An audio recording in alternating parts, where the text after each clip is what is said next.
నమస్తే, welcome to hit TV. నేను ప్రహర్షిని. మనతో పాటు సీనియర్ జర్నలిస్ట్ సురేష్ కొచ్చాటిల్ గారు ఉన్నారు. వారితో మాట్లాడదాం. నమస్కారం అండి సురేష్ గారు. నమస్కారం. సురేష్ గారు, మొత్తం దేశవ్యాప్తంగా ఎస్ఐఆర్ అన్నది ఇప్పుడు చాలా హాట్ టాపిక్ అయిపోయింది. కరెక్ట్. మరి దాదాపుగా 1,00,00,000కి పైగా ఈ వలసదారులు ఉన్నట్లుగా కూడా గణాంకాలు చెబుతున్నాయి. ఇంతమంది ఎలా వచ్చేసారు భారత్లోకి? అంటే రాజకీయ పార్టీలు ఒక రకంగా వారి కుట్రనే అనుకోవాలా? అధికారుల యొక్క ప్రమేయం లేకుండా, రాజకీయ పార్టీల అండ లేకుండా ఇన్ని కోట్ల మంది భారత్లోకి అక్రమంగా రాగలిగారా? ఇది నిఘా వైఫల్యంగా కూడా మనం చూడాల్సిన అవసరం ఉందంటారా? ఉందండి. దీనికి మీరు కొంచెం రివైండ్ చేయాల్సి వస్తుంది. ఉమ్, 1947 నుంచే భారతదేశం, పాకిస్తాన్, అంటే పాకిస్తాన్ ఈస్ట్ పాకిస్తాన్, వెస్ట్ పాకిస్తాన్ అని ఫామ్ అయింది. ఇప్పుడున్న బంగ్లాదేశ్ వాజ్ ఈస్ట్ పాకిస్తాన్. అప్పుడు ఆ టైం నుంచి పాకిస్తాన్ ఆర్మీ వాళ్ళ కొంచెం అట్రాసిటీస్ కానివ్వండి, అక్కడ బంగ్లాదేశ్ మాకు వద్దు, మేము ఇండియాలోనే భారతదేశంలో ఉండిపోతామని చెప్పి ఇటువైపు చాలామంది వచ్చారు 47 నుంచి. దాని తర్వాత 65లో వచ్చారు. 71లో మేజర్ జరిగింది. ఎందుకంటే యుద్ధం జరిగిన తర్వాత బంగ్లాదేశ్ వార్ జరిగిన టైంలో అక్కడున్న పాకిస్తాన్ ఆర్మీ చాలామంది బంగ్లాదేశీల మీద అత్యాచారాలు చేస్తున్నప్పుడు చాలామంది పారిపోయారు అక్కడి నుంచి. కొంతమంది అస్సాం వైపు వెళ్ళారు, చాలామంది వెస్ట్ బెంగాల్ వైపు వచ్చారు. రావడం అంటే ఎట్లా అంటే, మీకు బార్డర్ సెక్యూరిటీ ఫోర్స్ ఉంది కదా మీ దగ్గర, మిగతా సెక్యూరిటీ ఫోర్స్, కానీ వాళ్ళకి ఫెన్సింగ్ లేదు అటువైపు. చాలా చోట్ల చెరువులు ఉంటాయి, లేకుంటే నదులు ఉంటాయి, అక్కడ దాని నుంచి వాళ్ళు వచ్చేస్తున్నారు అనమాట, బోట్లు వేసుకొని రాత్రిపూట. ఇప్పుడు కూడా మనం చూస్తున్నాం, ఈ ఎస్ఐఆర్ మొదలైనప్పటి నుంచి వేలాది మంది బంగ్లాదేశ్ వైపు వెళ్ళిపోతున్నారు. అక్కడ బార్డర్లు వెళ్ళి వాళ్ళని చాలా మటుకు హిందీ అండ్ ఇంగ్లీష్ ఛానల్ వాళ్ళు ఇంటర్వ్యూ చేస్తున్నారు. వాళ్ళ దగ్గర అడుగుతున్నారు, మీరు ఎన్ని సంవత్సరాలు? కొంతమంది 5 సంవత్సరాలు, కొంతమంది 10 సంవత్సరాలు, కొంతమంది 20 సంవత్సరాల నుంచి అక్కడ ఉంటున్నారు వెస్ట్ బెంగాల్లో. ఎందుకంటే వెస్ట్ బెంగాల్లో ఉంటారంటే వీళ్ళకి ఒక కవర్ వచ్చేస్తుంది. మీరు ఫర్ ఎగ్జాంపుల్ తెలంగాణకు వచ్చారనుకోండి, ఈజీగా అర్థమైపోతుంది వీళ్ళు బెంగాలీలు అని చెప్పేసి. ఇప్పుడు మన దగ్గర చాలామంది బెంగాలీ పనిచేస్తున్నారు, దాంట్లో ఎంతమంది బంగ్లాదేశ్ ఉన్నారో తెలియదు మనకి. అది కాకుండా రోహింగ్యాలు ఉన్నారు. రోహింగ్యాలు ఈజీగా గుర్తుపట్టచ్చు, ఎందుకంటే దే ఆర్ నాట్ ముస్లిమ్స్. వాళ్ళు వచ్చింది మయన్మార్ నుంచి. సో వాళ్ళ లాంగ్వేజ్ సపరేట్, వాళ్ళ వే ఆఫ్ డ్రెస్సింగ్ సపరేట్ ఉంటుంది. అది చూసినప్పుడు అస్సాంలో వెళ్ళినప్పుడు అస్సాంలో పెద్ద గొడవ జరిగింది, మీకు తెలిసి ఉంటుంది. నెల్లీ మ్యాసకర్ అని చెప్పి చాలా పెద్ద ఒక మ్యాసకర్ జరిగింది అక్కడ. దాని గురించి ఒక రిపోర్ట్ మొన్ననే అసెంబ్లీలో టేబుల్ చేస్తే పెద్ద ఇష్యూ అయిపోయింది. ఇప్పుడు అస్సాంలో హిమంత బిశ్వ శర్మ టేబుల్ చేశారు. 2 రిపోర్ట్స్ ఉన్నాయి ఏం జరిగింది ఆ రోజు. నెల్లీలో 4 గంటల సేపట్లో 3,000 నుంచి 4,000 మంది మోస్ట్లీ బంగ్లాదేశీ ముస్లిమ్స్ని ట్రైబల్స్ చంపేశారు. అస్సాంలో ఉన్న మహిళలు ఉండని, పిల్లలు ఉండని, పెద్దలు అందరిని చంపేశారు వాళ్ళు. ఎందుకంటే వీళ్ళందరూ అటువైపు నుంచి వచ్చిన వాళ్ళు వచ్చి మా భూమిలు గుంజుకుంటున్నారు, మా మహిళల మీద అత్యాచారాలు చేస్తున్నారని చెప్పి అక్కడున్న లోకల్ ట్రైబల్స్, అస్సామీస్ ట్రైబల్స్ వీళ్ళని చంపారు ఇందిరాగాంధీ హయాంలో. ఆ టైంలో హితేశ్వర్ Saikia was the chief minister అస్సాంలో. దాని తర్వాత ఒక కమిషన్ పెట్టారు, ఎంక్వైరీ. దాని కమిషన్ ఇచ్చిన రిపోర్ట్ బయటికి రాలేదు. దాని తర్వాత సెకండ్ కమిషన్ ఒకటి పెట్టారు, రిపోర్ట్ కూడా బయటికి తీసుకురాలేదు. ఆ 2 రిపోర్ట్లు ఇప్పుడు పబ్లిష్ చేశారు. ఎనీవే, దీనికి ఒక అర్జెంట్ చెప్తున్నాను ఇదంతా, ఎందుకంటే మనం బేసిక్ ఇష్యూ తెలుసుకోవాలి. ఒకటి, బంగ్లాదేశ్ వైపు ఉన్న పావర్టీ, వాళ్ళ దగ్గర ఉన్న సోషల్ సెక్యూరిటీ స్కీమ్స్ ఏం లేదు. మన దగ్గర ఇప్పుడు కూడా బియ్యం ఇస్తారు, ప్రతి మనిషికి 5 కిలోలు కానివ్వండి, మినిమం 20 కిలోలు అట్లా ఉంటుంది. అది కాకుండా చాలా మటుకు వెల్ఫేర్ స్కీమ్స్ మన వైపు నుంచి ఉంటుంది, మహిళలకు కానీ ఎవరికైనా కానీ. ఈవెన్ వెస్ట్ బెంగాల్లో లక్ష్మీ భండార్ అని చెప్పి మహిళలకి ప్రతి నెల డబ్బులు ఇస్తున్నారు మమతా గవర్నమెంట్. కానీ ఇదంతా మొదలైంది వెస్ట్ బెంగాల్ వైపున మాల్డా, ముషిదాబాద్, మిద్నాపూర్ ఇట్లాంటి డిస్ట్రిక్ట్స్ అన్నీ బార్డరింగ్ బంగ్లాదేశ్లో ఆల్మోస్ట్ 90% మంది ముస్లిమ్స్ అయిపోయారు ఇప్పుడు. అది ఎందుకు జరిగిందంటే, లెఫ్ట్ ఫ్రంట్ గవర్నమెంట్ ఏం చేశారు, వాళ్ళకి చాలా క్లియర్గా తెలిసిపోయింది, మేము అధికారంలో ఉండాలంటే మాకు ఒక ఓట్ బ్యాంక్ కావాలి. 30 సంవత్సరాల దాకా, 30 నుంచి 30 సంవత్సరాల దాకా జ్యోతిబాసు గారు, దాని తర్వాత Buddhadev Bhattachari, they rule west Bengal. ఈ వెస్ట్ బెంగాల్లో వీళ్ళు రూల్ చేయాలని చెప్పి చేసిన ఒక కుట్రలో ఇది. ముస్లిమ్స్ని తీసుకొచ్చి, బంగ్లాదేశీ ముస్లిం తీసుకొచ్చి, వాళ్ళకి అప్పుడు ఆధార్ కార్డు లేకుండే, ఓటర్ కార్డు కానీ రేషన్ కార్డు ఇప్పించేసి, ఫేక్ బర్త్ సర్టిఫికేట్ ఇష్యూ చేయించి, స్కూల్ సర్టిఫికేట్లు ఇష్యూ చేయించి వాళ్ళని సిటిజన్స్ చేసుకున్నారు. అది కాకుండా అస్సాం వైపు కూడా బంగ్లాదేశ్ నుంచి వచ్చిన 40 లక్షల మందికి ఇందిరాగాంధీ గారు 1983లో ఈ నెల్లీ మ్యాసకర్ జరగడానికి ఒక కారణం అది, సిటిజన్షిప్ ఇచ్చారు. తో లోకల్ అస్సామీస్ ప్రొటెస్ట్ చేశారు, మీరు ఎట్లా సిటిజన్షిప్ ఇస్తారు, మా వైపు ఎందుకు వచ్చారు వీళ్ళని. దాని తర్వాతనే పెద్ద గొడవ జరిగింది. All Assam students union, Prafulla Kumar Mahanta వాళ్ళు పెద్ద అజిటేషన్ చేశారు. అస్సాం సంగ్రామ్ పరిషత్ అని ఇంకొక ఆర్గనైజేషన్ ప్రొటెస్ట్ చేస్తే లాస్ట్లో రాజీవ్ గాంధీ గారు, అప్పుడు దాకా ఇందిరాగాంధీ గారు చనిపోయారు, ఆమె అసాసినేషన్ అయింది. రాజీవ్ గాంధీ వచ్చిన తర్వాత ఒక ఒప్పందం జరిగింది. ఒప్పందం ప్రకారం బంగ్లాదేశ్ నుంచి వచ్చిన వాళ్ళని అందరినీ అక్కడి నుంచి తీసేస్తారు, అస్సాం నుంచి అని అగ్రిమెంట్ ఉండే. రిటర్న్ పంపించడం అని కాదు, అక్కడి నుంచి వాళ్ళు తీసేస్తారు. దాంట్లో హిందువులు కూడా ఉండే, ఓకే 10% మంది హిందువులు కూడా ఉండే. కానీ ఆ ఒప్పందం ఎప్పుడు ప్రాక్టికల్గా రాలేదు, Hmm. వాళ్ళు చేయలేకపోయారు. ఎందుకంటే అప్పుడు దాకా వీళ్ళందరూ అక్కడే సెటిల్ అయిపోయారు. ఇప్పుడు ఆ 21 కాన్స్టిట్యున్సీస్ నార్త్ అస్సాంలో ముస్లిం మెజారిటీ ఉంది. అక్కడే బద్రుద్దీన్ అజ్మల్ వాళ్ళ పార్టీ AIUDF ఉంది అక్కడ. ఉమ్. ఇప్పుడు సురేష్ గారు ఒక విషయం నేను అడ్డు వస్తున్నాను అనుకోద్దు. మనకి వెస్ట్ బెంగాల్ అండ్ తమిళనాడు, కేరళ ఈ 3 రాష్ట్రాలు ప్రముఖంగా వ్యతిరేకిస్తున్నాయి. అక్కడ చాలా మంది వెళ్ళడానికి కూడా ఇష్టపడట్లేదు. ఒకవేళ వెనక్కి వెళ్లకుండా వాళ్ళు ఉండిపోతే వాళ్ళ మీద ఎలాంటి చర్యలు తీసుకుంటారంటారు? ఇప్పుడు ఏం జరిగిందంటే వీళ్ళందరూ పారిపోతున్నారంటే ఎస్పెషల్లీ వెస్ట్ బెంగాల్. తమిళనాడు, కేరళ మీకు ఆ ప్రాబ్లం ఉండదు. ఎందుకంటే వాళ్ళు ఏం చేస్తారు, తమిళనాడు నుంచి కర్ణాటకకు వచ్చేస్తారు, అక్కడ SIR లేదు. ఉమ్. కేరళ నుంచి వాళ్ళు ఇక్కడికి తెలంగాణకు వచ్చేస్తారు, ఇక్కడ SIR లేదు. ఉమ్. కేరళలో నాకు తెలుసు, ఎందుకంటే నేను కేరళ నుంచి. మా దగ్గర ఉన్న ఇంట్లో ఉన్న ఈవెన్ కొబ్బరికాయ చెట్టు మీద ఎక్కి కొబ్బరికాయ కింద పడడానికి ముందు ఓన్లీ మలయాళీస్ చేస్తుండే చాలా సంవత్సరాల నుంచి. అది కూడా యూనియన్ ఉండే. ఓకే. మీరు ఇంకా బయట నుంచి ఒక మనిషిని పిలవలేరు, అదే మనిషి వచ్చి చేయాలని. మా నాన్నగారి టైంలో ఆల్మోస్ట్ 20 సంవత్సరాలు ఒకటే మనిషి వస్తుండే. దాని తర్వాత ఆయనకి ఏదో యాక్సిడెంట్ అయింది, ఆయన బికెమ్ ఇంకెపాసిటేటెడ్, ఇంకోరు వచ్చేది. ఉమ్. ఇప్పుడు కేరళలో ప్రతి సెక్టర్లో బెంగాలీస్ పనిచేస్తున్నారు. బెంగాలీస్ అని కాదు, యూపీ వాళ్ళు ఉన్నారు, అస్సామీ వాళ్ళు ఉన్నారు, ఒడియా వాళ్ళు ఉన్నారు. ఎందుకంటే లోకల్ కేరళైట్స్ పాపులేషన్ అంతా బయట ఉన్నారు, కేరళ బయట. నాలాంటి వాళ్ళు కానీ మిగతా వాళ్ళు దుబాయ్ లాంటి ప్లేస్ వెళ్ళి పనిచేస్తున్నారు. ఎప్పుడో 50-60 సంవత్సరాల నుంచి నడుస్తున్నారు. డ్రెయిన్ ఒక అటువైపు నడుస్తుంది అనమాట.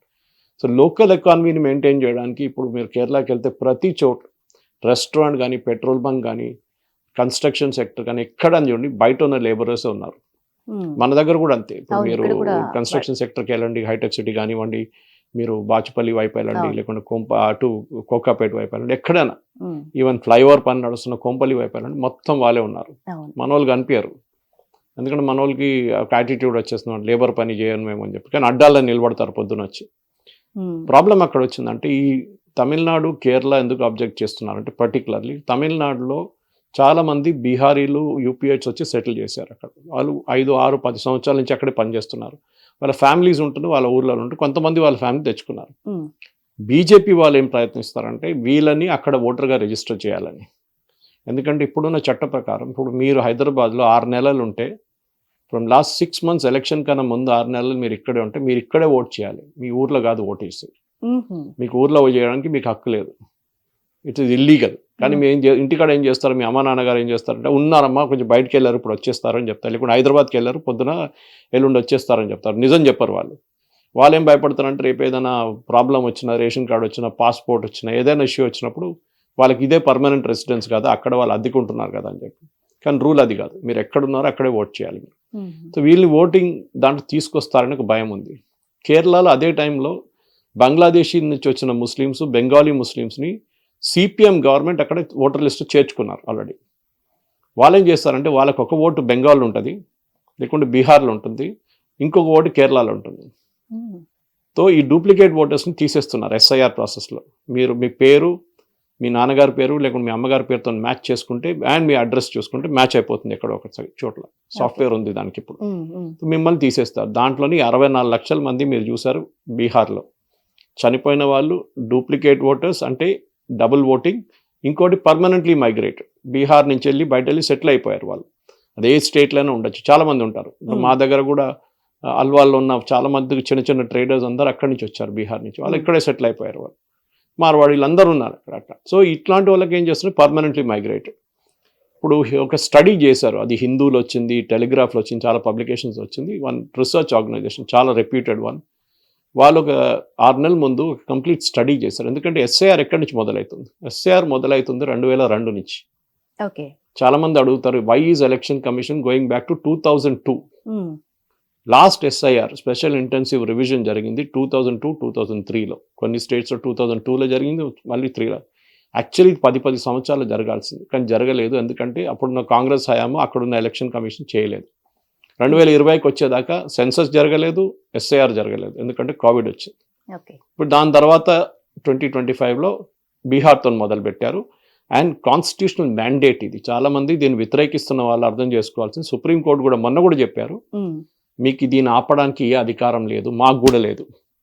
అంటే ఆల్రెడీ 3 రాష్ట్రాలు జరుగుతుంది అట్లా కాబట్టి కాదు, అన్న. It is a mandate as per constitution. Okay. Constitution రాసింది that you have to regularly conduct SIR. ఉహుం. సో అది వాళ్ళకి మ్యాండేట్ ఉంది, దానికోసం సుప్రీంకోర్టు కూడా ఆపరు.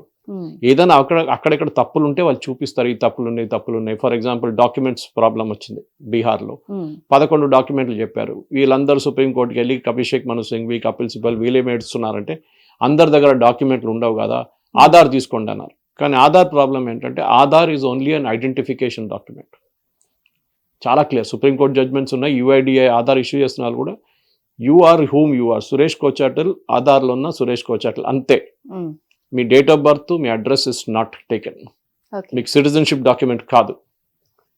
కానీ అక్కడ కూడా చాలా మటుకు ఫేక్ ఆధార్ కార్డ్ తయారు చేసుకున్నారు. ఒకటి ఫేక్ అంటే it is not the real Aadhaar card. 16 డిజిట్లు ఉంటుంది, మీ ఫోటో ఉంటుంది, మీ అడ్రస్ ఉంటుంది. కానీ మీరు ఆ 16 డిజిట్స్ ఎక్కడైనా ఎంటర్ చేయండి డేటాబేస్లో, the card does not exist అని వస్తుంది. వీళ్ళేం చేస్తారు, రైల్వే స్టేషన్లో కానీ సిమ్ కార్డులు తీసుకోవడానికి దీనికి వెళ్తారు వాళ్ళు, దాన్ని తీసుకుంటారు. యాక్చువల్లీ సిమ్ కార్డు తీసుకున్న వాళ్ళు కూడా చెక్ చేయాలి, ఇది నంబర్ ఉందా లేదా అని అథెంటికేట్ చేయరు వాళ్ళు. రోడ్ సైడ్ కూర్చున్న వాళ్ళు చేయరు అసలు. ఏదో జియో షాప్కి అట్లా వెళ్తే అక్కడ వాళ్ళు మీ బయోమెట్రిక్ కూడా తీసుకుంటారు ఫస్ట్. ఇప్పుడు బయోమెట్రిక్ తీసుకుంటలేరు, కానీ డైరెక్ట్ కార్డు తీసుకుంటున్నారు. ఎనీవే, సో ఆధార్ ఒకటి. సో అక్కడ ఆబ్జెక్ట్ చేశారు. ఇప్పుడు ప్రాబ్లం ఎక్కడ వస్తుందంటే వెస్ట్ బెంగాల్లో స్పెసిఫిక్లీ నేను చెప్పిన దాని ప్రకారం ఈ 2002కి లింక్ చేసినప్పుడు అన్ని స్టేట్స్లో, ఈవెన్ బీహార్లో కూడా అంతే. 2002లో ఇప్పుడు మీరున్నారు, 2002లో మీరు 10 సంవత్సరాలు ఏజ్ అనుకోండి, ఓకే, అంటే 2025కి వచ్చేదాకా మీకు 10 + 23 ఇయర్స్, 33 ఇయర్స్ అయిపోయారు. అంటే మీరు ఆల్రెడీ 18 ఇయర్స్లో, అప్పుడు 21 ఇయర్స్లో ఓటింగ్ ఏజ్ ఉండే, 21లో మీరు రిజిస్టర్ చేసుకున్నారు, 25లో మీ పేరు ఎప్పుడు కూడా ఉంది, ప్రాబ్లం లేదు. కానీ మీరేం చూపించాలంటే మీ నాన్నగారు అమ్మగారు ఉన్నారు ఆ టైంలో 2002లో, లింక్ చేసుకోవాలి దీన్ని. బంగ్లాదేశ్లో చేయలేకపోతున్నారు, ఇక్కడ వాళ్ళ అమ్మగారు నాన్నగారు ఇక్కడ కాదు, వాళ్ళు బంగ్లాదేశ్లో ఉన్నారో లేదా ఇప్పుడు కూడా తెలియదు, అలా దొరికేస్తున్నారు. సో ఈ చేంజ్లో వీళ్ళు బీహార్లో కూడా 64 లక్షల మంది దానికి బయటపడ్డారు. నిన్న కూడా రాహుల్ గాంధీ ఇంత లొల్లి చేసినప్పుడు supreme court judges including chief justice Kant ఏం అడిగారంటే 64 లక్షల మంది తీసేశారు, మేము ఆపర్చునిటీ ఇచ్చాం, 2-3 సార్లు ఇచ్చాం, మీరు మీ అబ్జెక్షన్ ఫైల్ చేయండి. అంటే మీరు చనిపోయారని చెప్పారు, మీరు బయటకు వచ్చి అంటున్నారు నేను చనిపోలేదు, నేను బతికే ఉన్నాను, నాకు తప్పుగా తీసేశారని చెప్పండి. ఒక్క మనిషి కూడా రాలేదు, ఒక్క మనిషి కూడా. That is what Supreme Court said. Not even one person came forward from the 64 lakhs to say నన్ను తప్పుగా తీసేశారు, డూప్లికేట్ ఎంట్రీ కాదు, నేను ఒకటే ఎంట్రీ ఉంది నాకు, లేదు నేను పర్మనెంట్లీ మైగ్రేట్ కాదు, నేను బీహార్లోనే ఉన్నాను, ఎక్కడ రాలేదు. సో ఈ వెస్ట్ బెంగాల్లో చేసిన ఈ యొక్క సర్వే కాదు, చాలా మటుకు రీసెర్చ్ రిపోర్ట్లో ఆ ఆర్గనైజేషన్ చేసిన దాని గురించి మాట్లాడాను. టెలిగ్రాఫ్ అండ్ హిందూ పబ్లిష్ చేశారు. దాంట్లో 1,04,00,000 ఓటర్స్ ఆర్ ఎక్సెస్. వాళ్ళు ఏం చేశారంటే 2002 డేటా తీసుకొని అక్కడి నుంచి number of people Born each year as per west Bengal government, పుట్టిన వాళ్ళు చనిపోయిన వాళ్ళు మైనస్ చేసుకుంటూ వచ్చారు. లాస్ట్ 2025కి వచ్చేదాకా ఇప్పుడున్న ఓటర్ ఐడి కార్డులు కోటి ఓటర్ ఐడి కార్డులు ఎక్సెస్ ఉంది. ఎక్కడి నుంచి వచ్చారు వాళ్ళు? సో డెఫినెట్లీ వాళ్ళే బంగ్లాదేశ్ వాళ్ళు. సో వాళ్ళకి 2 ఆప్షన్స్ ఉన్నాయి ఇప్పుడు. ఒకటి బార్డర్ వైపు వెళ్ళి పారిపోతారు, సెకండ్ ఇంకొక స్టేట్కి వెళ్ళిపోతారు. ఎప్పుడో ఒకసారి పట్టుబడతారు, కానీ అక్కడికి టెంపరీగా డెస్పరేట్ ఉన్న వాళ్ళు ఇక్కడికి వచ్చి, ఎందుకంటే వాళ్ళ దగ్గర ఉద్యోగం లేదు, తిండికి తిండి లేదు, ఏం లేదు, పాకిస్తాన్ లాగానే అడుక్కొని తింటున్నారు వాళ్ళు. ఇక్కడ వచ్చిన అట్లీస్ట్ వాళ్ళకు బియ్యం ఉంటుంది, కొంచెం పప్పు కొనుక్కోవచ్చు, పని చేసుకొని ఏదో చేసుకోవచ్చు. సో ప్రాబ్లం ఎక్కడ వచ్చిందంటే immigration and foreigners and immigration bill అని ఒకటి మన దగ్గర యాక్ట్ ఉండే, దాంట్లో 5-6 చట్టాలు ఉండే. 2025లో ఇప్పుడు స్టార్టింగ్లో గవర్నమెంట్ ఏం చేశారంటే, గవర్నమెంట్ ఆఫ్ ఇండియా దీన్ని అన్ని కంబైన్ చేసి ఒకటే చట్టం చేశారు. ఆ చట్టంలో 2 మెయిన్ పాయింట్స్ ఉన్నాయి విచ్ ఈ బంగ్లాదేశ్ వాళ్ళు భయపడుతున్నారు. ఫస్ట్ చట్టం అంటే మీ భారతదేశంలో ఒక పాస్పోర్టో వీసా లేకుంటే మీరు వచ్చారంటే మిమ్మల్ని 10 సంవత్సరాలు జైలు వేసేస్తారు, 5 లక్షల జుర్మానా. ఒకడు వీసా లేకుండా ఎట్లా వస్తాడు? పాస్పోర్ట్ ఉంటేనే కదా వీసా ఉంటుంది. వీళ్ళ దగ్గర పాస్పోర్ట్ లేదు, వీసా లేదు, ఏం లేదు. ఇక్కడ వచ్చి ఆధార్ కార్డు తయారు చేసుకుంటారు. ఎవడు అన్నాడు 20 అక్కడ 50 రూపాయలు ఇస్తే మీకు ఆధార్ కార్డు ఇచ్చేస్తారు వెస్ట్ బెంగాల్లో, ఫేక్ ఆధార్ కార్డ్స్. అది కాకుండా ముందు సిపిఎం ఇప్పుడు టీఎంసీ వాళ్ళు వాళ్ళకి పిలిచి వాళ్ళ పార్టీ వాళ్ళు వాళ్ళ కోసం ఫేక్ సర్టిఫికెట్ తయారు చేసిస్తారు, క్యాంపులు పెట్టి బర్త్ సర్టిఫికెట్ కానీ స్కూల్ సర్టిఫికెట్ అన్ని తయారు చేసిస్తారు. విలేజ్ పంచాయతీ వాళ్ళు డొమసైల్ సర్టిఫికెట్ కూడా ఇస్తున్నారు. వీళ్ళు లాస్ట్ 20 సంవత్సరాల నుంచి ఇక్కడే ఉన్నారు. అలాంటి అధికారుల మీద ఎలాంటి చర్యలు ఏం చేసాం, ఎందుకంటే వీళ్ళందరూ రూలింగ్ పార్టీతోనే అలైన్ ఉన్నారు. దానికోసం మమతా బెనర్జీ ఇంత పెద్ద ఇష్యూ చేస్తుంది దాన్ని, ఎందుకంటే ఈ ఎలక్షన్ కమిషన్ ఆమె చేతిలో లేదు. అండ్ ఎస్ఐఆర్లో ఇప్పుడు దాకా బెంగాల్లో 84% మంది they filled up the cards and return it. ఇప్పుడు ఈ తప్పుని మమత ఎలా కప్పిపుచ్చుకుంటున్నారు? ఏం చేయలేదు ఆమె. ఎట్లా జస్టిఫై ఏమంటుందంటే రియల్ ఓటర్స్ని తీసేస్తున్నారు, నిజంగా ఉన్న ఓటర్ని తీసేస్తున్నారు, ఎక్కడ తీయట్లేదు. ప్రాసెస్ ఏంటి, ఫస్ట్ ఎస్ఐఆర్లో ఒక ఫామ్ ఇస్తారు మీకు, సింపుల్ ఫామ్. దాంట్లో మీ పేరు, మీ అమ్మగారు నాన్నగారి పేరు, వాళ్ళ ఎపిక్ నంబర్ ఉంటే, వాళ్ళ ఎపిక్ నంబర్ లేకుంటే బ్లాంక్ ఇచ్చేసిండి. బిఎల్ఓ దగ్గర ఆ సిస్టమ్లో ఎంటర్ చేస్తే వాళ్ళ ఎపిక్ నంబర్, వాళ్ళు ఎక్కడ ఉన్నారు ఆ టైంలో, బహుశా వాళ్ళు ఇప్పుడున్న ఏరియాలో కాదు అప్పుడు ఉండేది, ఇప్పుడు ఉండో లేదు వాళ్ళు చనిపోయినారు, అది కూడా ఉండొచ్చు. అది అయిన తర్వాత మీ పేరు, మీ అడ్రస్, మీ EPIC number, present EPIC number, next మీ Aadhaar card number which is optional one, మీరు కావాలంటే ఇవ్వండి లేకుంటే ఇది. మళ్ళీ మీ రెసిడెన్స్ ప్రూఫ్ కోసం మీరు ఏదైనా ఒక సర్టిఫికేట్, అది మీ డేట్ ఆఫ్ బర్త్ సర్టిఫికేట్తో సహా 10th క్లాస్ ఉండొచ్చు, ఏదైనా మీరు ఇవ్వచ్చు. బర్త్ సర్టిఫికేట్ ఉంటే బెస్ట్ అది. ఇదన్నీ ఇచ్చిన తర్వాత దీన్ని తీసుకెళ్ళి డిజిటైజ్ చేస్తారు. అంటే ఒక బిఎల్ఓ దగ్గర ఒక బూత్లో 1000 నుంచి 1200 మంది ఓటర్స్ ఉంటారు. మీరు కూడా వెళ్ళి ఓట్ వేసేటప్పుడు మీ బూత్లో 1000 to 1200 వాళ్ళు ఒక 8 hour 9 hour విండోలో వాళ్ళు ఓట్ వేస్తారు వచ్చి. ఈ డిజిటైజేషన్ ఫామ్స్ తీసుకెళ్ళి ఫిల్అప్ చేసిన ఫామ్స్ బిఏలో తీసుకెళ్ళి ఒక సెంట్రల్ ఇచ్చేస్తారు ఎలక్షన్ కమిషన్, అక్కడ లోకల్ ఏరియాలో, డిస్ట్రిక్ట్లో. వాళ్ళు ఏం చేస్తారు, అక్కడ చాలా మంది ఆపరేటర్స్ ఉంటారు, వాళ్ళు స్కాన్ చేసుకుంటే పోతున్నారు. దీన్ని స్కాన్ చేసి సెంట్రల్ డేటాబేస్లో అప్లోడ్ చేస్తున్నారు. ఈ ప్రాసెస్ December 4వ తారీఖు ఫినిష్ అయిన తర్వాత ఈ డిజిటైజ్ చేసిన ఫామ్స్ని చెక్ చేయడం మొదలు పెడతారు. అంటే వీళ్ళు ఇచ్చిన ఇన్ఫర్మేషన్ కరెక్టా కాదా అని చెప్పేసి ఫామ్స్ ఇవ్వడం. అక్కడ దాంట్లో కూడా ఇప్పుడు దాకా 85% బెంగాల్లో ఫామ్స్ రిటర్న్ అయిపోయినాయి, అంటే వచ్చేసింది ఆల్రెడీ. ఇంకా 15% రావాలి అసలు. ఓకే సురేష్ గారు, ఇప్పుడు ఇదే ప్రాసెస్ ఎస్ఐఆర్ ఏదైతే ఉందో అది తెలంగాణ, ఆంధ్రతో పాటు మిగిలిన అన్ని రాష్ట్రాల్లో కూడా, అంటే దేశం అంతా ఇంప్లిమెంట్ చేస్తే మంచిది అని ప్రజలు కోరుకుంటున్నారు. సో అలా జరిగే అవకాశం ఉంది. ఎందుకంటే ఇప్పుడు ఏమైపోతుందంటే తెలంగాణలో లోకల్ ఎలక్షన్స్ నడుస్తుంది, కర్ణాటకలో ఇప్పుడు ఎలక్షన్స్ లేదు, అసెంబ్లీ ఎలక్షన్స్ కూడా లేదు. మూడవది కొన్ని స్టేట్స్లో ఎస్ఐఆర్ ఇంప్లిమెంట్ చేయాలంటే ఫస్ట్ వాళ్ళ దగ్గర లోకల్ ఎలక్షన్స్ ఏదో ఒక ఎలక్షన్స్ రాబోతుంది. ఫస్ట్ ఈ 12 రాష్ట్రాల్లో యూనియన్ టెరిటరీస్లో ఫినిష్ చేసిన తర్వాత బీహార్తో కలిపి 13 అవుతుంది. మన దగ్గర 28 రాష్ట్రాలు ఉన్నారు యూనియన్ టెరిటరీస్. సో మిగతా ఒక 10-15 నెక్స్ట్ ఇది కాగానే స్టార్ట్ చేస్తారు. ఫర్ ఎగ్జాంపుల్ ఆసాంలో స్టార్ట్ చేశారు, ఇది చేసిన తర్వాత ఆసాం అనౌన్స్. కానీ ఆసాంలో స్పెషల్ ఇంటెన్సివ్ రివిజన్ కాదు, స్పెషల్ రివిజన్ అయి లేదు నడిమిట్లో. ఎందుకంటే అస్సాంలో ఎన్ఆర్సీ ఇంప్లిమెంట్ చేశారు, నేషనల్ రిజిస్టర్ ఫర్ సిటిజన్స్. అదే వీళ్ళంతా అందరు భయపడుతూనే ఉంటారు, ఓవైసీ చెప్తూ ఉంటారు ఎన్ఆర్సీ వస్తుంది ఎన్ఆర్సీ వస్తుందని. ఎన్ఆర్సీ అనేది ప్రతి దేశంలో ఉంది, మన దేశంలో లేదు. అంటే ఇక్కడ ఆధార్ని యూజ్ చేస్తారు, కానీ ప్రతి దేశంలో నేషనల్ రిజిస్టర్ ఫర్ సిటిజన్స్ అంటే Suresh Kochattal is a citizen of India అనే రిజిస్టర్లో ఒక నంబర్తో సహా, మా అడ్రస్తో సహా, నా డేట్ ఆఫ్ బర్త్తో సహా, నా మిగతా ఐడితో సహా ఉంటుంది. మన దేశంలో లేదు. I cannot prove that I'm citizen of India. ఆ పరిస్థితి ఇప్పుడు ఉంది. ఎవడైనా వచ్చి అనొచ్చు రేపు సురేష్ కాదు నేను సిటిజన్ ఆఫ్ ఇండియా అంటే you have to believe it. ఆ పరిస్థితికి వచ్చేసాం మనం.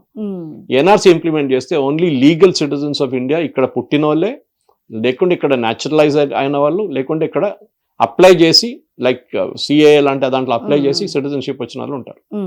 అది అస్సాంలో ఇంప్లిమెంట్ చేశారు. ఎందుకంటే నేను చెప్పాను చూడండి, ఆల్ అస్సాం స్టూడెంట్తో ఉన్న అగ్రిమెంట్ ప్రకారం ఎన్ఆర్సీ చేయాలని చెప్తే సుప్రీంకోర్టు అండర్లో నడుస్తుంది. సో ఎస్ఆర్ అక్కడ మొదలైంది ఆల్రెడీ. మిగతా చోట్లన్నీ ఎస్ఐఆర్ నడుస్తుంది, ఎక్కడా ప్రాబ్లం లేదు. ఈ బిఎల్ఓలు సూసైడ్లు దానికి దీనికి డిఫరెంట్ రీజన్స్ ఉన్నాయి. సో ఇక గవర్నమెంట్ ఎంప్లాయీ ఇంత కష్టపడి పనిచేయరు, అది మనం we have to agree with that. ఎందుకంటే వీళ్ళందరూ ప్యూన్లు అట్లాంటి టీచర్లు, వాళ్ళకి రెగ్యులర్ జాబు 3-4 గంటలకు ఉంటుంది రోజుకి. ఇప్పుడు సడన్గా వాళ్ళ దగ్గర 1000 ఫామ్లు అంటే రోజుకి 30 ఫామ్లు మీరు కంప్లీట్ చేయాలి, 30 నుంచి 40 ఫామ్లు డిస్ట్రిబ్యూట్ చేసి రిటర్న్ తీసుకోవాలంటే వాళ్ళ మీద లోడ్ ఉంది, ప్రెషర్ ఉంటుంది. ఆ ప్రెషర్లో వాళ్ళు పనిచేయరు. మీరు నేనంతా ప్రైవేట్ సెక్టర్లో మనం పనిచేస్తున్నప్పుడు, మీడియాలో ఉన్నప్పుడు కూడా మనకు చాలా మటుకు టెన్షన్ ఉంటుంది. ఒక షూట్ నుంచి ఒక షూట్, ఒక స్టూడియో నుంచి ఇంకో స్టూడియో, చాలా ఇష్యూస్ ఉంటుంది. ప్రైవేట్ సెక్టర్ కూడా అంతే, మీ ఐటీలో పనిచేయండి, ఫార్మాలో పనిచేయండి, దేంట్లో పనిచేస్తే మీ మీద ప్రెషర్ ఉంటుంది, టార్గెట్ ఉంటుంది. వీళ్ళు అట్లాంటి టార్గెట్ ప్రెషర్లో ఎప్పుడు పనిచేయలేదు. సడన్గా ఎలక్షన్ కమిషన్ వచ్చి టార్గెట్ ఇస్తున్నారు. వీళ్ళు టార్గెట్ అంటే ఇప్పుడు దాకా అసలు లేదు అట్లాంటి ఏంటి. సో అది ఉంది, సరే that we'll keep that issue separate. దాన్ని ప్రతి సూసైడ్ని ఇన్వెస్టిగేట్ చేయాల్సి వస్తుంది. ఎందుకు చేశారు కొంతమంది. ఇప్పుడు బయటకు వచ్చిన కేరళలో ఫస్ట్ సూసైడ్ కేరళలో జరిగింది. వాళ్ళందరూ అన్నారంటే వీళ్ళు ఎస్ఐఆర్ కోసం దాన్ని తట్టుకోలేక సూసైడ్. తర్వాత ఆయన వాయిస్ క్లిప్ వచ్చింది 2 రోజుల తర్వాత, సూసైడ్ చేసుకున్న మనిషి. ఆయన ఏం చెప్పారంటే అక్కడున్న లోకల్ సిపిఎం లీడర్స్ ఆయన మీద కొంచెం ప్రెషర్ పెట్టారు, ఆయన ధమ్కి ఇచ్చారు, ఆయన చంపేస్తా అని చెప్పారు, నేను భయపడి సూసైడ్ చేసుకుంటాను. కథ అంతా మారిపోయింది. ఎస్ఐఆర్ఏ ప్రాబ్లం, కానీ లోకల్ లీడర్స్ ప్రెషర్ పెడుతున్నారు. కొంతమంది లోన్లు తీసుకున్నారు, లోన్ చూసుకుని లోన్ కట్టలేకుండా సూసైడ్ చేసుకున్నారు. ఎందుకంటే ఎవరో చెప్పారంట మీరు సూసైడ్ చేసుకుంటే గవర్నమెంట్ 50 లక్షలు ఇస్తారు మీ ఫ్యామిలీకి అని చెప్పారంట. వాళ్ళు సూసైడ్ చేసుకున్నారు. అది ఏం గవర్నమెంట్ ఇయ్యరు, కానీ ఏదో మమతా బెనర్జీ లాంటి వాళ్ళు ఏదైనా ఇవ్వచ్చు, కానీ మిగతా వాళ్ళు ఎక్కడ ఇయ్యరు, ఎందుకంటే it is against law. Suicide cannot be encouraged. ఒక మనిషికి మీరు సూసైడ్ చేసుకుంటే డబ్బులు ఇస్తా అంటే అందరూ చేసుకుంటారు ఒకటి తర్వాత ఒకడు, అట్లా చేయకూడదు. So anyway long story short, ఇప్పుడు ఏం జరిగిందంటే ఎస్ఐఆర్లో ప్రాసెస్ ఇస్ ఆన్. సుప్రీంకోర్టులో ఇప్పుడు కూడా ఛాలెంజ్ ఉంది. కేరళ, తమిళనాడు, వెస్ట్ బెంగాల్ వీరందరూ పిటిషన్స్ ఫైల్ చేశారు. దాంట్లో ఒకటి కేరళ ఒకటి డిసెంబర్ 4వ తారీఖు అనుకుంటే ఇట్ బి హర్డ్. అక్కడ కూడా ప్రాబ్లం లేదు. కేరళ స్టేట్ ఎలక్షన్ కమిషన్ ఏం చెప్పారంటే మాకు ఏ ఇష్యూ లేదు. కేరళ గవర్నమెంట్ ఏం లాజిక్ యూజ్ చేశారంటే అక్కడ లోకల్ బాడీ ఎలక్షన్స్ నడుస్తుంది. సో దా టైంలో వీళ్ళని కూడా పెడితే ఎట్లా, మాకు లోకల్ బాడీ ఎలక్షన్స్కి మనుషులు కావాలి కదా నడిపించడానికి. అంటే ఎలక్షన్ కమిషన్ ఏం చెప్పారంటే కేరళ గవర్నమెంట్ కాదు ఎలక్షన్ నడిపించేది, మేము నడిపిస్తున్నాం త్రూ స్టేట్ ఎలక్షన్ కమిషన్. వాళ్ళు అఫిడవిట్ ఫైల్ చేశారు, వాళ్ళకి ఏ ప్రాబ్లం లేదు. ఎస్ఐఆర్ మీద వర్క్ చేసిన ఎంప్లాయీస్కి లోకల్ బాడీ ఎలక్షన్స్ ఎంప్లాయీస్కి సంబంధమే లేదు.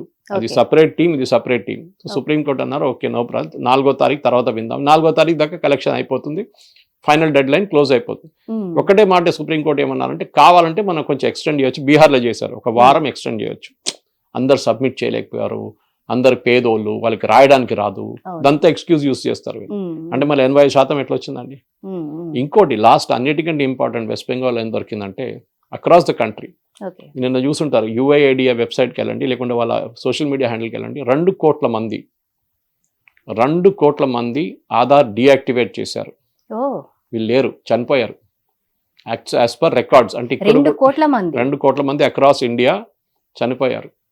కరెక్టే, 5 సంవత్సరాలు జరుగుతుంది. మన దగ్గర 140 కోట్ల మంది ఉన్నారు. సో జనరల్ ఒక పాపులేషన్. ఇప్పుడు వీళ్ళు ఎట్లా చేశారంటే నేషనల్ డేటాబేస్ ఒకటి ఉంటుంది, అది కాకుండా స్టేట్ డేటాబేస్. ఫర్ ఎగ్జాంపుల్ జిహెచ్ఎంసీలో మీకు బర్త్ సర్టిఫికేట్, డెత్ సర్టిఫికేట్ ఇస్తారు. చనిపోయిన వాళ్ళు ఇమీడియట్ వెళ్ళి వాళ్ళు 2nd or 3rd day inform చేస్తారు, డెత్ సర్టిఫికేట్ ఇస్తారు, క్రిమేషన్ గ్రౌండ్ సర్టిఫికేట్ ఇస్తారు, మిగతా డాక్యుమెంట్ ఇస్తే మీ ఇంటికి వచ్చి చెక్ చేసి వాళ్ళు ఒక డెత్ సర్టిఫికేట్ ఇష్యూ చేస్తారు. ఎందుకంటే ప్రాపర్టీ ట్రాన్స్ఫర్, బ్యాంక్ ట్రాన్స్ఫర్, చాలా పనులు ఉంటాయి. సో ఆ డేటాబేస్ అంతా గవర్నమెంట్ ఆఫ్ ఇండియా దగ్గర కూడా ఉంది. ఆ డేటాబేస్ చూసి యుఐడి ఏం చేశారంటే 2 కోట్ల మంది చనిపోయారు, వీళ్ళు లేరు. ఎందుకు తీసేశారంటే ఈ కార్డులు ఎవడో వాడుకుంటున్నారంట. చనిపోయిన వాళ్ళ మంచి కార్డులు సిమ్ యాక్టివేషన్ కోసం దానికి దీనికి వాడుకుంటున్నారంట. సో దానికోసం డీయాక్టివేట్ చేసి పడేశారు. ఇప్పుడు మీరు ఆ 16 డిజిట్ ఎవరైనా కొడితే డస్ నాట్ ఎగ్జిస్ట్ అని వస్తుంది.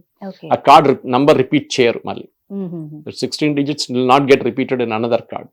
అదొకటి. అదే టైంలో ఈ 2 కోట్లలో 34 లక్షల మంది వెస్ట్ బెంగాల్లో ఉన్నారు.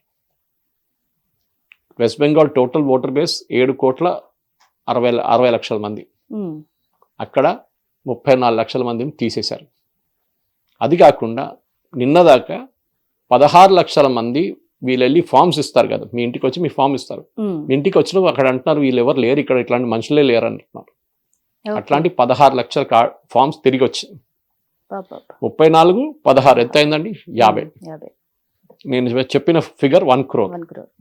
ఇంకా ఈ ఫామ్స్ ఇన్స్పెక్ట్ చేస్తే దాంట్లో ఇంకొక 50 లక్షలు బయటపడతారు.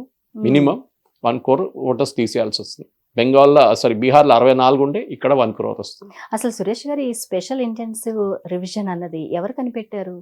ఏ పార్టీ దీని? ఏం పార్టీ లేదండి, ఇది కాన్స్టిట్యూషన్ లో ఉంది. ఇప్పుడు దాకా 5 సార్లు చేశారు. 1950 నుంచి ఇప్పుడు దాకా కాంగ్రెస్ హయాంలోనే 5 సార్లు చేశారు స్పెషల్ ఇంటెన్సివ్ రివిజన్. అప్పుడు ఏ ప్రాబ్లం లేకుండే. ఇప్పుడు ప్రాబ్లం ఎక్కడ వచ్చిందంటే ఆ టైంలో ఇంత సీరియస్గా చేయలేదు, ఎందుకంటే టెక్నాలజీ లేకుండే మన దగ్గర.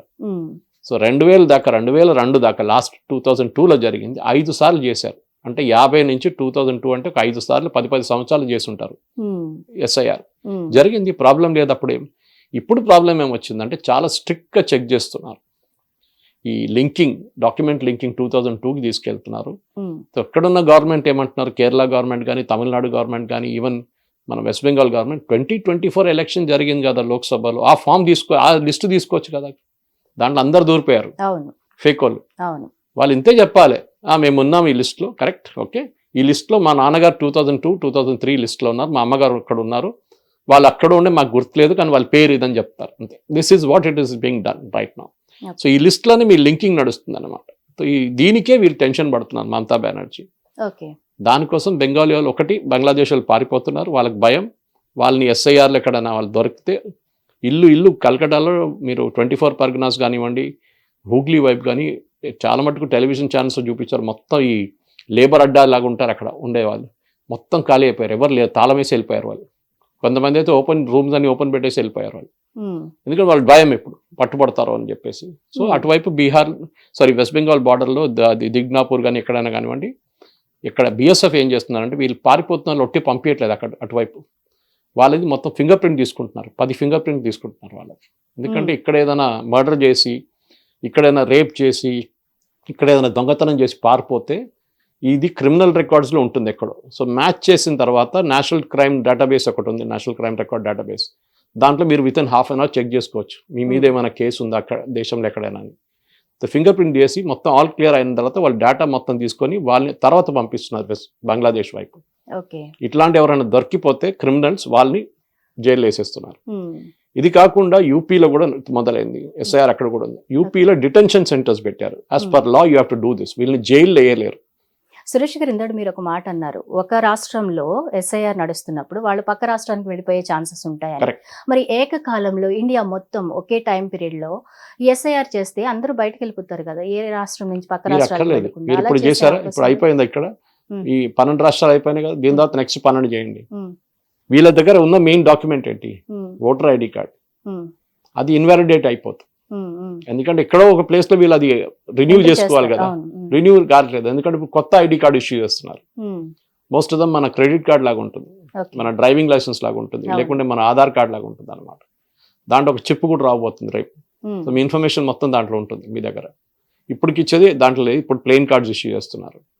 ఈ కార్డులు కావాలంటే వాళ్ళ దగ్గర ఎక్కడో ప్లేస్లో వాళ్ళు ఓటర్ ఉండాలి, ఉమ్, అది లేదు. ఉమ్, సో రేపు చెకింగ్ చేస్తున్నప్పుడు నెక్స్ట్ ఇదంతా అయిన తర్వాత 6 నెలల తర్వాత, బికాస్ ఈ పంపించడం అనేది ఎలక్షన్ కమిషన్ దగ్గర అథారిటీ లేదు.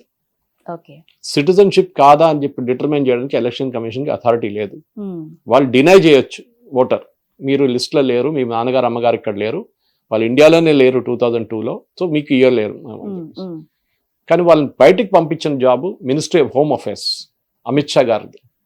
వాళ్ళకే రైట్ ఉంది. ఒక సిటిజన్కి సిటిజన్షిప్ ఇవ్వాలన్నా వద్దా అనేది డిసైడ్ చేసేది వాళ్ళు. ఒకరికి పాస్పోర్ట్ ఇవ్వాలన్నా వద్దా అని డిసైడ్ చేసేది ministry of home affairs. So వాళ్ళు డిసైడ్ చేస్తారనమాట. సో వాళ్ళు ఎలక్షన్ కమిషన్ ఇద్దరు కలిసి పనిచేస్తున్నారు ఇప్పుడు. ఉమ్, సో ఎస్ఐఆర్ కాగానే వీళ్ళు హోమ్ మినిస్ట్రీ వాళ్ళ వర్క్ మొదలు పెడతారు. ఇప్పుడు కూడా అమిత్ షా అన్నారు, ఒక్కరిని కూడా ఇడవ, మేము ఒక్కొక్కరిని పట్టుకొని బయట పంపిస్తామని చెప్పారు. ఉమ్, అది ఇప్పుడు జరుగుతుంది. Okay, okay, thank you very much అండి, చాలా క్లియర్ గా చెప్పారు. హిట్ టీవీ యాప్, ఇందులో short news, live news, entertainment shows, movies, digital magazines తో పాటు మీ జిల్లా వార్తలను కూడా ఫ్రీగా చూడొచ్చు.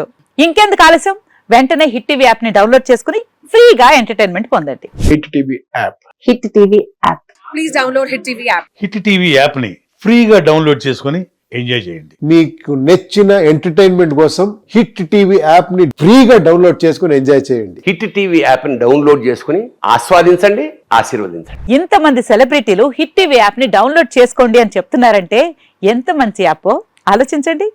అమెరికా అమెరికా అమెరికా అమెరికాలో చదవాలనుకునే వాళ్ళకి విశ్వసనీయమైన పేరు మన శౌర్య consultancy. UK Law 1 Year Masters. UK Law 1 Year Masters. 2 years work permit up to 5 years visa. Contact Saurya Consultancy. Contact 89851 89851.